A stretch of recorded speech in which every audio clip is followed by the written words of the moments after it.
La première ministre Judith Suminwa a échangé mardi 24 septembre à la primature avec les lauréats de la formation professionnelle qui ont obtenu des bourses d'études du Royaume du Maroc. Accompagnés du ministre de la formation professionnelle et du député national Ogi Kalonji, ces boursiers ont reçu les encouragements de la chef du gouvernement qui les a exhortés à revenir au pays à la fin de leurs études. Mais voilà, nous venons de rendre visite et d'avoir une audience avec son Excellence Madame la Première ministre, justement pour présenter le boursier de la formation professionnelle. Donc c'est un message fort que son Excellence la Première ministre a voulu donner à toute la jeunesse congolaise et à la nation tout entière pour dire que la formation professionnelle a la place dans notre pays et surtout pour la jeunesse dans le cadre de la réinsertion et dans le cadre de l'espoir. Parce que dans notre pays, on ne pouvait pas imaginer qu'avec la formation professionnelle, on pouvait avoir des bourses d'études. Et c'est le message fort du gouvernement sous Judith Suminwa Tuluka pour démontrer que la formation professionnelle occupe une place vraiment importante et aussi lancer un appel à toute la jeunesse pour dire que la formation professionnelle est là à leur service, pour dire qu'avec la formation professionnelle, vous pouvez aller très loin. Les boursiers qui sont là vont partir suivre leur formation au Maroc. Et c'est pour 3 ans, et chacun dans sa filière respective après avoir suivi une formation de 6 mois et de 9 mois. Donc, l'appel est là pour la question criante de chômage des jeunes, d'employabilité. Et pour les jeunes qui pensent qu'il faut seulement aller faire l'université, nous disons non.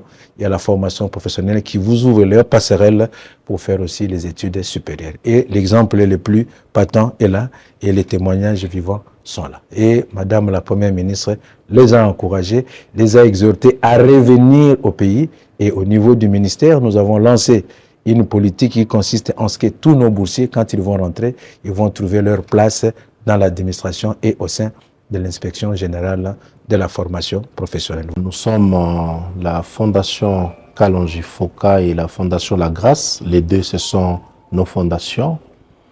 Nous nous occupons de la formation professionnelle située à Pakadjouma et à Terre Jaune. Les filles et garçons bénéficiaient de plusieurs formations au sein de nos centres et elles ont été retenues pour ces bourses et déjà demain elles vont s'envoler pour le Maroc où ils vont rester pendant 3 ans. C'est une bourse de 3 ans et reviendront au pays pour servir la République. Ce que nous avons fait, c'était de les former, de les recruter avant, de les encadrer et aujourd'hui de les réinsérer dans la société des hommes. Vous avez vu Excellencia, nous n'avons jamais déploré de cas de maltraitance. Il y a d'autres boursiers qui sont à gauche, à droite. Les géants RDC est respecté partout grâce au président de la République. Je pense que nous allons y veiller. Excellence Madame la Première ministre, elle l'a dit tout à l'heure, nous n'allons pas lâcher, nous allons continuer à surveiller. Moi-même, je vais m'y rendre au mois de décembre, par la grâce de Dieu, pour me rassurer des conditions de vie et les conditions de leur formation. Bon, la Première ministre nous a premièrement conseillé de nous donner à fond d'étudier, parce que là-bas, nous allons pour étudier.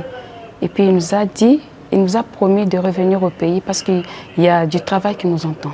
Oui, il nous a rassuré qu'il y a une prise en charge et nous allons pour revenir.